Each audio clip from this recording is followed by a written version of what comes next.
안녕하세요. 반갑습니다. 생활과 윤립 채널 윤립쌤입니다. 오늘은 소크라테스의 제자인 플라톤에 대해 배워보겠습니다. 서양 철학은 플라톤의 각주에 불과하다 라는 말이 있을 정도로 서양 철학 전반에 엄청난 영향을 미친 인물입니다. 우리가 종종 쓰는 말 중에 플라토닉 러브라는 말이 있습니다. 육체적인 사랑이 아니라 순수한 정신적 사랑이라는 의미로 많이 사용하는데요. 왜 정신적인 사랑을 플라토닉 러브라고 할까요? 사실 본래 플라톤이 말한 의미는 지혜에 대한 사랑이라고 하는데 조금 와전된 것 같습니다. 어쨌든 정신적 사랑이라는 의미와 이 이름이 관련이 있겠죠. 오늘 플라톤에 대해 공부하다 보면 저절로 깨닫게 될 겁니다. 플라톤 사상에서 살펴봐야 할 부분은 먼저 첫째, 민주주의 반대입니다. 소크라테스의 제자여서 그런지 역시나 플라톤도 민주주의를 반대합니다. 스승님과 비슷한 생각으로 민주주의는 어리석은 우민정치라 보았던 듯 합니다. 게다가 존경하는 스승님 소크라테스가 죽게 되었습니다. 정당한 민주주의적 투표 절차를 통해 사형 선고를 받았는데 이 부분도 굉장히 큰 영향을 미쳤겠죠. 이에 대한 대안으로 똘똘한 철학자가 통치를 해야 한다는 철인 정치를 주장합니다. 철인 정치는 뒤에 가서 자세히 살펴보겠습니다. 살펴봐야 할 부분 둘째, 이데아론이라는 엄청난 사상을 주장했습니다. 아이디어라는 단어도 사실 이데아와 엄청난 관계가 있습니다. 오늘 배울 이데아가 바로 이 아이디어라는 단어의 기원이라고 볼 수 있겠습니다. 처음 시작할 때 말했듯이 플라톤은 소크라테스의 제자입니다. 그리고 소크라테스를 정말로 존경했습니다. 그래서 그런지 플라톤의 사상은 소크라테스를 계승했다고 볼 수 있겠습니다. 일단 크게 보면 이성중심 윤리학입니다.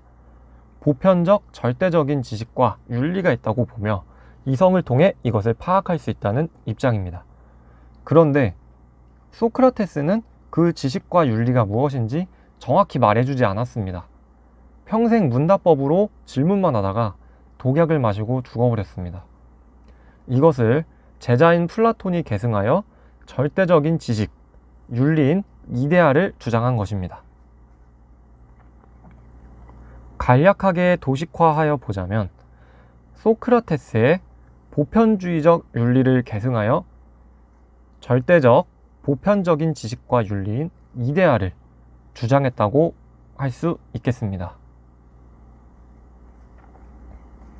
이데아에 대해 더 살펴보겠습니다. 점을 찍다 할 때의 그 점의 의미를 사전에 검색해 보면요, 이렇게 나옵니다. 가장 기본적인 시각적 요소로서 크기나 공간을 갖고 있지 않은 1차원적 좌표. 자, 지금부터 어려울 수도 있지만 정심 집중해서 잘 들으세요. 점이란 크기나 공간이 없는 1차원적 좌표입니다. 그런데 가만히 생각해 보면 우리가 점을 찍을 때 정말 크기나 공간이 없나요? 아니죠. 우리가 공책이나 문제집 종이에 찍는 점에는 크기나 공간이 있습니다. 아무리 작게 찍더라도 확대해 보면 이렇게 크기나 공간이 있다는 것을 명백히 알 수 있습니다. 현실의 점은 이렇게 면적을 차지하고 있습니다. 사전적 의미와는 다르게 불완전한 거죠. 그럼 정말 사전적 의미의 완벽한 점, 크기와 공간이 없는 좌표 자체인 점은 어디에 있을까요? 플라톤은 우리의 머릿속, 이성을 통해서만 알 수 있는 이데아 세계에 있다고 말합니다. 예시가 너무 어려웠나요? 한 개만 더 해보겠습니다. 여러분은 여태까지 살면서 개를 본 적 있나요? 개 말입니다. 개. 도그. 다들 봤다고 대답을 했겠죠? 그러면서 이렇게 얘기를 할 것 같습니다. 아니, 여기 보세요, 선생님. 이렇게 귀여운 시바견도 있고 불독도 있고 푸들도 있잖아요. 개 정말 많이 봤는데요? 자, 그런데 말입니다. 정말 오리지널 개를 본 적 있나요? 이 녀석들은 개라는 종족의 품종 중 하나일 뿐입니다. 사전적으로 정확히 말하면 객과의 시바견이라는 품종, 그리고 객과의 불독이라는 품종, 마지막으로 객과의 푸들이라는 품종인 겁니다.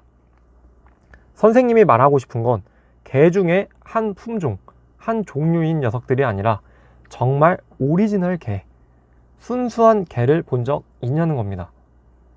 근데 그런 개는 세상에는 없죠. 플라톤에 의하면 그 오리지널 개는 이데아 세계에 있습니다. 이번에도 도식화해서 볼까요? 플라톤에 의하면 영혼, 그러니까 지금 말로 정신이란 뜻입니다. 이성으로만 볼 수 있는 이데아, 그리고 이데아 세계가 있습니다. 이 이데아가 정말 세상의 본 모습이고 본체이고 참된 실제입니다. 우리가 살고 있는 현실 세계는 이데아 세계를 본딴 모방, 그림자에 불과합니다. 다른 말로 이데아를 분류했다고도 합니다. 나눠 받았다는 뜻입니다. 한자말로. 자, 댕댕이 얘기로 다시 가보자면 영혼의 세계인 이데아 세계에 정말 오리지널 댕댕이의 이데아가 있고, 그것을 모방한 그림자, 다른 말로 그것을 분유, 나누어 받은 것들이 현실 세계의 시바견, 푸들, 불독과 같은 다양한 품종의 댕댕이인 겁니다. 이데아에 대해 대강 이해가 가나요? 이해가 잘 안 가는 친구들은 댓글을 달면 다른 예시들을 더 들어주겠습니다. 어쨌든 플라톤은 이데아 세계와 우리가 살고 있는 현실 세계를 동굴을 가지고 비유합니다. 그 유명한 동굴의 비유입니다. 일단 크게 구분을 해보자면 동굴 안쪽은 우리가 살고 있는 현실 세계, 동굴 밖은 이데아 세계입니다. 이제부터 빨간색 원으로 하나씩 체크하면서 볼 테니까 잘 따라오세요. 자, 먼저 여기 있는 사람들, 자세히 보면 쇠사슬에 묶여있는 죄수입니다. 이 묶여있는 죄수들이 바로 현실 세계에 살고 있는 우리들입니다. 여기 묶인 죄수들은 얼굴과 고개까지 다 고정되어 있어서 평생 벽만 보고 살아야 합니다. 그리고 여기 이 사람들이 들고 있는 모형들, 이 모형들은 선생님이 예시로 들었던 멍멍이들 같이 현실 세계에 있는 다른 모든 존재, 물건들을 의미합니다. 플라톤이 볼 때는 현실 세계에 있는 모든 것들은 실제로 존재하는 게 아니고 이데아를 본딴 물건, 복제물에 불과한 것입니다. 더 큰 문제는요, 여기 이 벽에 있는 그림자, 우리는 실제 물건을 보는 것도 아니고 그 물건들의 그림자를 보고 있다는 겁니다. 지식적인 측면에서 보면 그림자는 상상 추측의 영역입니다. 팩트에 근거하지도 않고 자기 마음대로 상상하거나 짐작하는 거죠. 그리고 사람들이 들고 있는 모형은 감각을 통해 자기가 직접 눈으로 보고 확신을 가지는 믿음의 영역입니다. 아직까지는 여기 이성과 영혼의 세계인 이데아와는 거리가 먼 그런 수준입니다.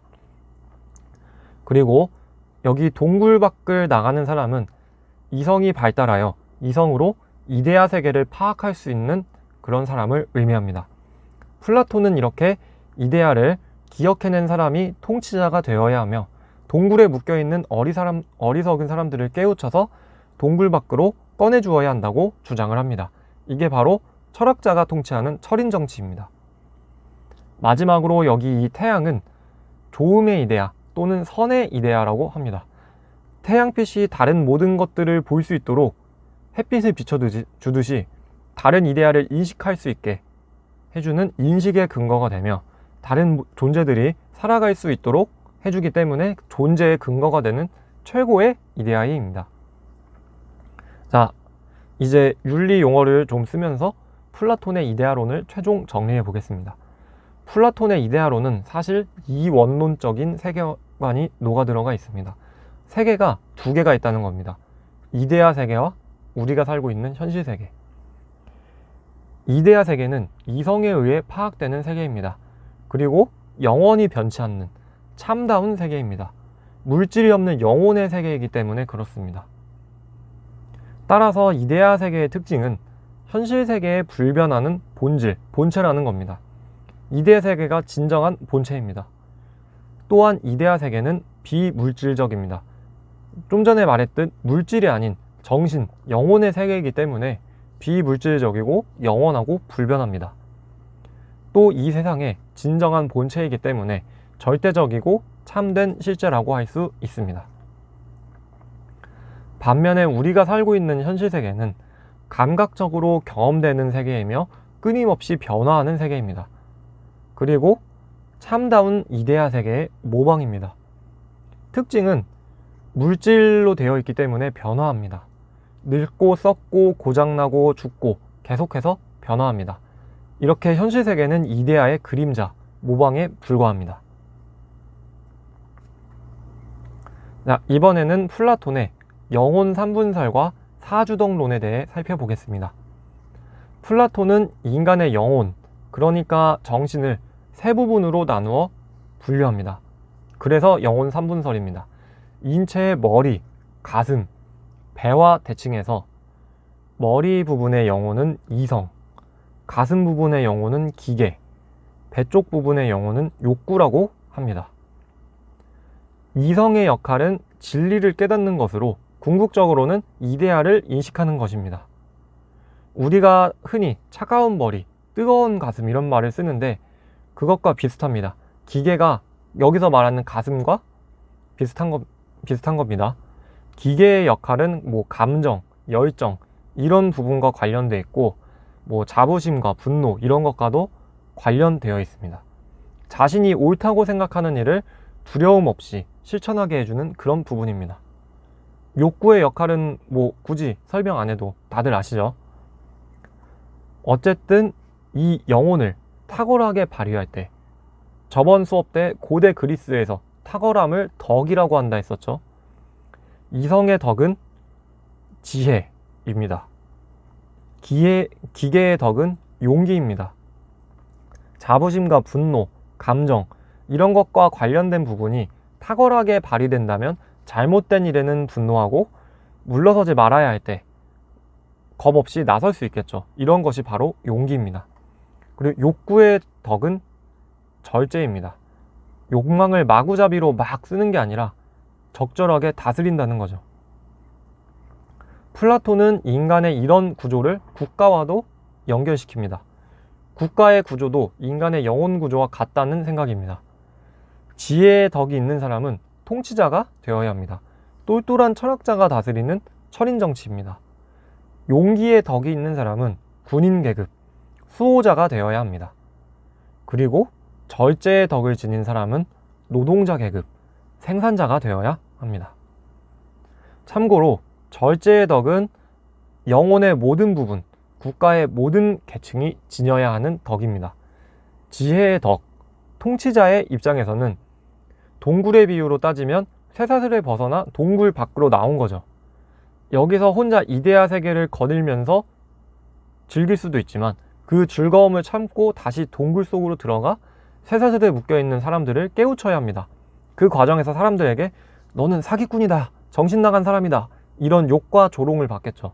그렇기 때문에 이성과 통치자도 절제가 필요하다고 생각합니다. 기계와 수호자 역시 자기 마음대로 하고 싶은 행동을 한다면 용기가 아니라 멋대로 날뛰는 만용이 될 수 있겠죠. 국가로 치면 군인 계급이 국가를 뒤집는 쿠데타가 될 수도 있고요. 따라서 자기 마음대로 하고 싶더라도 참고 이성과 통치자의 통제에 따르는 절제가 필요한 것입니다. 이렇게 세 가지 덕 또는 세 가지 계층이 조화를 이루며 탁월하게 발휘할 때를 정의롭다고 합니다. 지혜, 용기, 절제, 정의 이 네 가지 덕을 합쳐 사주덕이라고 합니다. 참고로 여기서 플라톤이 말하는 모든 부분의 조화란 세 부분이 33.3%로 평등하게 어울리는 게 아니고요. 방금 절제 얘기를 했듯이 다른 모든 부분이 이성과 통치자의 통제에 따르는 것을 의미합니다. 이런 점에서 플라톤의 사상은 소크라테스와 마찬가지로 주지주의 사상이라고 볼 수 있겠습니다. 이성의 통제를 따라야 정의롭게 된다는 거죠. 자, 마지막으로 철인 정치에 대해 조금만 더 덧붙이고 마치도록 하겠습니다. 철인이란 철학자를 의미합니다. 지혜의 덕을 지녀서 이데아를 파악하고 현실에서 그것을 최대한 실현할 수 있는 사람입니다. 철인 정치는 일종의 귀족주의적 정치 체제라고 볼 수 있겠습니다. 지혜의 덕을 지닌 소수의 엘리트들이 통치자가 되어야 한다는 거죠. 여기서 통치자는 꼭 한 명이 아니라 여러 명일 수 있습니다. 특이한 점은 통치자는 공유 가족제입니다.